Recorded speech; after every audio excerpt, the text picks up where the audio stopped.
তোরদহনের অগ্নিশিখা লেখিকা জুনাইয়া জিনু পর্ব 25-এর প্রথমাংশ।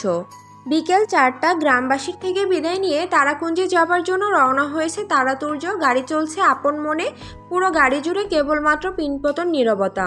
তারা জানালার কর্নারে ঘেঁষে বসে জানালার সাথে হেলান দিয়ে হাতের উপর থুতনি ঠেকিয়ে চুপচাপ বিষণ্ণ মনে বসে আছে। দৃষ্টি তার বাহিরের দিকে স্থির, মনে হাজারো চিন্তা ভাবনা। তার পাশে বসে ড্রাইভ করছে তুর্য। তার চোখ মুখ থমথমে, চোখ মুখে রাগের চাপ স্পষ্ট। চোয়াল শক্ত করে সে ড্রাইভ করছে। এই মুহূর্তে তারার দিকে তাকায় বারবিন্দু মাত্র ইচ্ছা তার করছে না। প্রচণ্ড রাগ হচ্ছে তারার উপর। ডিভোর্স নামের 3 অক্ষরের শব্দটা শুনে তুর্যের মাথার রক্ত বইছে। তারার সাহস দেখে সে অবাক হচ্ছে। কি করে বলতে পারলো সে ডিভোর্সের কথা? সেটাই ভেবে পায় না তুর্য। আস্তে আস্তে গ্রামের পথ পাড়ি দিয়ে শহরের পথে এসেছে তারা। কি অদ্ভুত কোনো সম্পর্কের বাঁধনে কয়েক ঘন্টা আগে এই রাস্তা দিয়ে তারা গিয়েছিল, আর কোন সম্পর্কের বাঁধনে আবদ্ধ হয়ে ফিরছে তারা। প্রায় 1 ঘন্টা পর গাড়ি এসে থামে তারাকুঞ্জে। গাড়ি থামতেই তারা কোনো কিছু না বলে তুর্যের দিকে না তাকিয়ে চলে যেতে নিলে তুর্য তারার দিকে না তাকিয়ে বলে ওঠে, শোন। তুর্য কণ্ঠ শুনে থেমে যায়। তারা পেছন ফিরে তুর্যের দিকে তাকায়। তুর্য এবার তারার দিকে তাকিয়ে গম্ভীর কণ্ঠে বলে ওঠে, বাড়ির কেউ কিছু জিজ্ঞেস করলে কিছু বলার দরকার নেই, আমি সবটা ম্যানেজ করে নিব। তুই সোজা তোর রুমে চলে যাস, চিন্তা করিস না। তুই এই সম্পর্কটা না মেনে নেওয়া অবধি আমি কাউকে কিছু বলবো না। তোর যত সময় লাগে তুই নে, আশা করি বুঝতে পেরেছিস। বলেই তুর্য থামে। তুর্যের কথায় তারা হ্যাঁ না কিছুই বলে না, শুধু চুপচাপ শোনে। তারা কিছু বলছে না দেখে তুর্য আর কোনো কথা বাড়ায় না, শুধু বলে ওঠে, বাসায় যা। তুর্যের বলতে দেরি, কিন্তু তারা যেতে দেরি হয় না। দরজা খুলে হাঁটা দেয় বাসার ভেতরের উদ্দেশ্যে।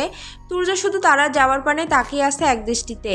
তারা বাড়ির ভেতরে চলে যেতেই তুর্য লম্বা শ্বাস ফেলে গাড়ির সিটের সাথে হেলান দিয়ে চোখ বন্ধ করে বলে ওঠে, তুই চাইলে এই সম্পর্ক থেকে পালাতে পারবি না তারা। আমি তোর শিরায় উপশিরায় মিশে আছি। আমি মুছতে গেলে তোকেও শেষ হয়ে যেতে হবে। বলেই বাঁকা হাসে তুর্য। তারা বাসায় ঢুকতেই চোখে পড়ে সকলে চিন্তিত মুখে বসে আছে ড্রয়িং রুমে। তারা দেখেই বুঝতে পারে তাদের চিন্তার কারণ। তারা কোনো দিকে না তাকিয়ে, কারোর সাথে কোনো কথা না বলে সকলকে এড়িয়ে হনহন করে সিঁড়ি বেয়ে উপরে চলে যায়।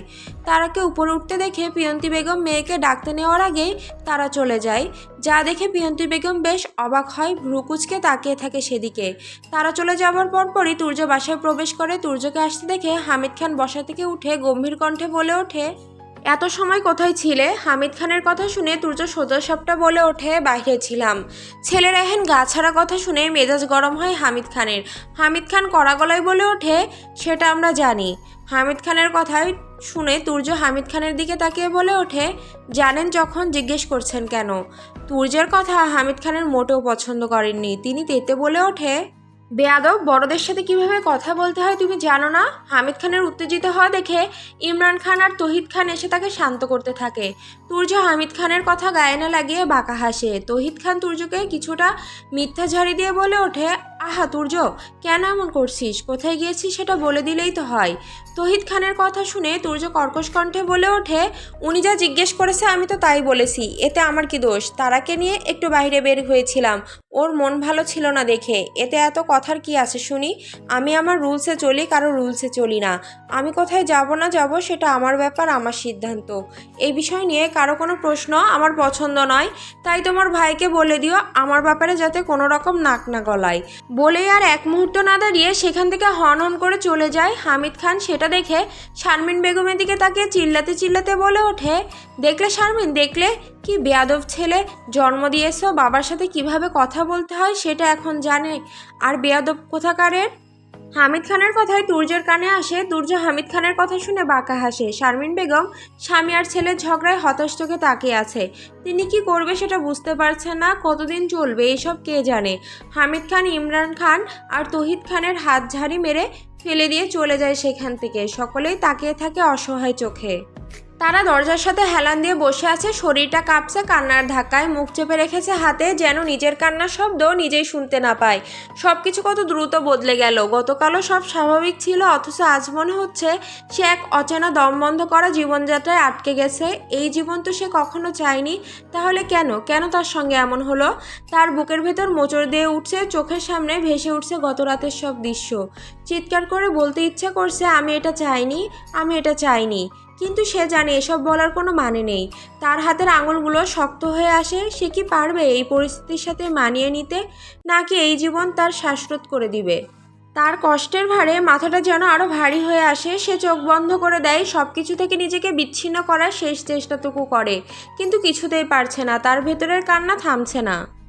রাতে দু একবার পিয়ন্তি বেগম তারাকে ডাকলেও কাজ হয়নি। তারা রাতে আর বের হয়নি। তুর্যও নিজের ঘর থেকে আজ আর বের হয়নি, আর না গেছে তারার কাছে। তারার সাথে যা যা হয়েছে, এরপর তাকে একটু একা থাকতে দেওয়াটাই ভালো। হুট করে এত কিছুর মুখোমুখি হয়ে হয়তো তার নিজেকে একটু মানিয়ে নিতে সময় লাগবে। সেইভাবে তুর্য আর তার কাছে যায় না। তবে সব কিছুর বিরুদ্ধে তুর্য বেশ খুশি বলতে গেলে, নিজের ভালোবাসার মানুষকে নিজের বউ হিসেবে পেয়ে। যেটা সে এতদিন ধরে চেয়ে এসেছিল, অবশেষে তা পূর্ণ হলো। এবার শুধু পালা তারাকে তার প্রতি দুর্বল করা, তারার মনে তার জন্য ভালোবাসা তৈরি করা। তাহলেই তার এই জন্মের সকল চাওয়া পাওয়া মিটে যাবে। সেদিনের পর সময় বদলে যায়। রাত পেরিয়ে সকাল আসে, দিন গড়ায়। সপ্তাহ গুনতে গুনতে আরও একটি মাস খসে পড়ে ক্যালেন্ডারের পাতা থেকে। ঋতুর পরিবর্তন ঘটে, প্রকৃতির রং বদলায়, মানুষের জীবনে নতুন নতুন গল্প জড়ো হয়।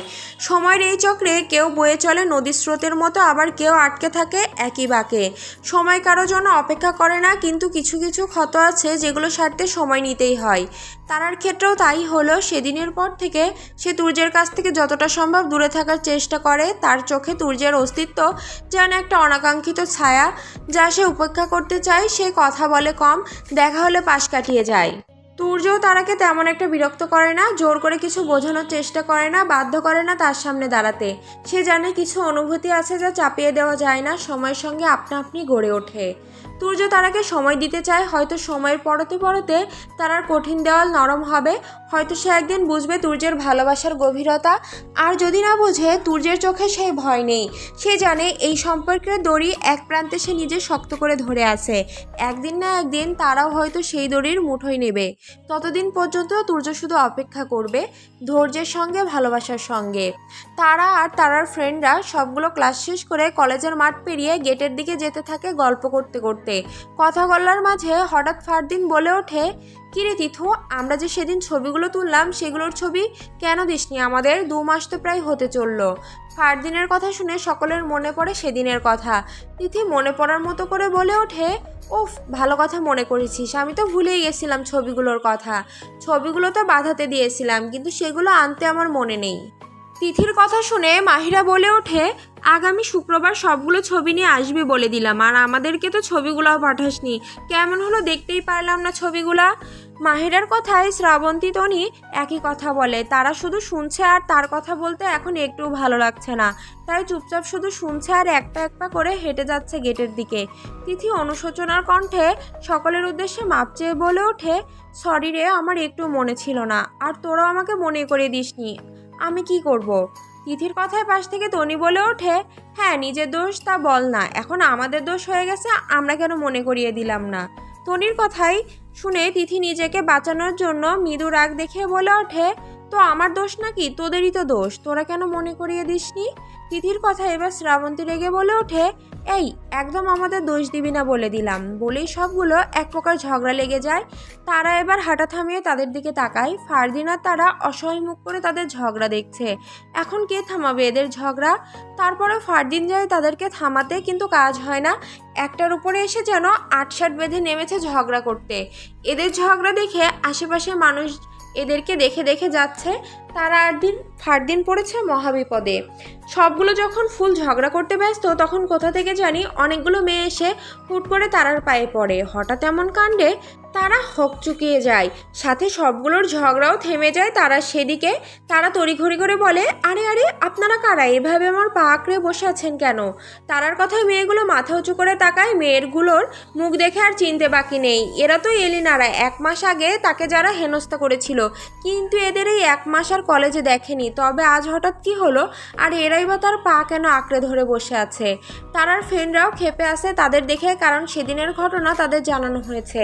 তারার ভাবনার মাঝে এলিনা নামের মেয়েটা কান্নাজড়িত কণ্ঠে বলে ওঠে, আমাদের মাফ করে দাও প্লিজ, আমরা বুঝতে পারিনি।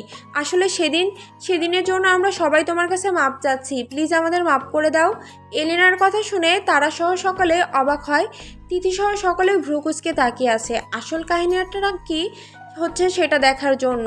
তারা কিছুটা অবাক হয়, কিন্তু সে কিছুটা ইতস্তত হয়ে বলে ওঠে, আপনারা আমার পা কেন ধরেছেন? আমার পা ছাড়ুন, আমার খুব অস্বস্তি হচ্ছে, প্লিজ। তারার কথা শুনে পাশ থেকে নুসরাত নামের মেয়েটা বলে ওঠে, না, তুমি আমাদের মাপ না করা অবধি আমরা পা ছাড়বো না। নুসরাতের কথায় এলিনাও একই কথা বলে ওঠে। তারা পড়েছে মহাবিপদে, কতবার বলেছে ছাড়ার জন্য, কিন্তু কেউ ছাড়তেই রাজি না। তারার এবার প্রচণ্ড অস্বস্তি হচ্ছে। তারার ফ্রেন্ডরা কিছুটা মজা নিচ্ছে এলিনাদের এভাবে দেখে। পুরো কলেজ এলিনাও তারাদের দিকে তাকিয়ে আছে। বিশেষ করে জুনিয়ররা হুট করে সিনিয়র একজন জুনিয়রের পা ধরে আছে, তাও আবার এলিনা। ব্যাপার বেশ মজার আর ভাবনার বিষয়। তারা এবার না পেরে তড়িঘড়ি করে বলে ওঠে, ওকে ওকে, আমি আপনাদের মাপ করেছি, এবার প্লিজ ছাড়ুন আমার পাটা। তারার কথা এলিনা সহ তার চেলাপেলাদের মুখে যেন বিশ্বজয়ের হাসি ফোটে, যেন তারা মৃত্যুর হাত থেকে বেঁচে ফিরেছে সেই জয়ের হাসি। এলিনা একরা শেষে বলে ওঠে, সত্যি তুমি আমাদের মাপ করে দিয়েছো? এলিনার কথা শুনে তারা মৃদু হেসে বলে ওঠে, হ্যাঁ, মাপ করে দিয়েছি। তোমরা যখন তোমাদের ভুলটা বুঝতে পেরেছো, তাহলে আমি মাপ কেন করব না? তারার কথায় এলিনারা বিজয়ের হাসি হাসে। তবে তারার কথাটা যেন তিথির পছন্দ হলো না, সে মুখ কালো করে দাঁড়িয়ে আছে। তারা এবার এলিনাদের উদ্দেশ্যে বলে ওঠে, আচ্ছা তাহলে আমরা আসি, আমাদের দেরি হয়ে যাচ্ছে। তারার কথায় এলিনা হেসে মাথা নাড়িয়ে বলে ওঠে, আচ্ছা ঠিক আছে। এলিনার কথায় তারা এলিনার কাছ থেকে বিদায় নিয়ে তার ফ্রেন্ড সহ হাঁটা দেয়। কিছুটা সামনে যেতেই তিথি রেগে বলে ওঠে, ওদের মাপ কেন করলি? তারা হাঁটতে হাঁটতে বলে ওঠে, ওরা ওদের ভুলটা বুঝতে পেরেছে তিতু, তাই মাপ করেছি। তিথি আগাই নাই বলে ওঠে, আমার মনে হচ্ছে না ওরা ঠিক হয়েছে, ওদের আমার সুবিধার মনে হয় না। তিথির কথায় বাকিরাও তাল মেলায়। তারা সেটা শুনে বলে ওঠে, আহা ছাড় তো, ওসব ওরা যা ইচ্ছে করুক গিয়ে, আমরা তো আর ওদের সাথে মিশতে বা পাঙ্গা নিতে যাচ্ছি না। এবার কিছু করলে এত সহজে ছেড়ে দিব না, দেখিস। বলেই থামে। তারা বাকিরা তারার দিকে তাকায়, তবে কিছু বলে না। সকলেই চলে যায় গেটের কাছে। তারাদের যাওয়ার পানে তাকিয়ে আছে এলিনা। ওর ফ্রেন্ডরা পাশ থেকে একজন বলে ওঠে, এত সহজে ওদের ছেড়ে দিবি? মেয়েটির কথা শুনে এলিনা মেয়েটির দিকে তাকায়, শয়তানি হাসি হেসে বলে ওঠে, তোর কি মনে হয় এত সহজে একে আমি ছাড়বো? এর জন্য এত কিছু সহ্য করতে হয়েছে, দীর্ঘ একটা মাস হসপিটালের বেডে পড়ে থাকতে হয়েছে, একে তো আমি এত সহজে ছাড়বো না।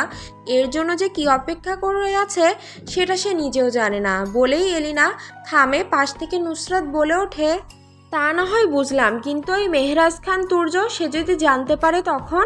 নুসরাতের কথা এলিনা বাঁকা হেসে বলে ওঠে, জানতে পারবে না, এবার যা হবে সব আড়ালে থেকে হবে, বুঝতে পেরেছিস? হাসে এলিনা, সাথে বাকিরাও।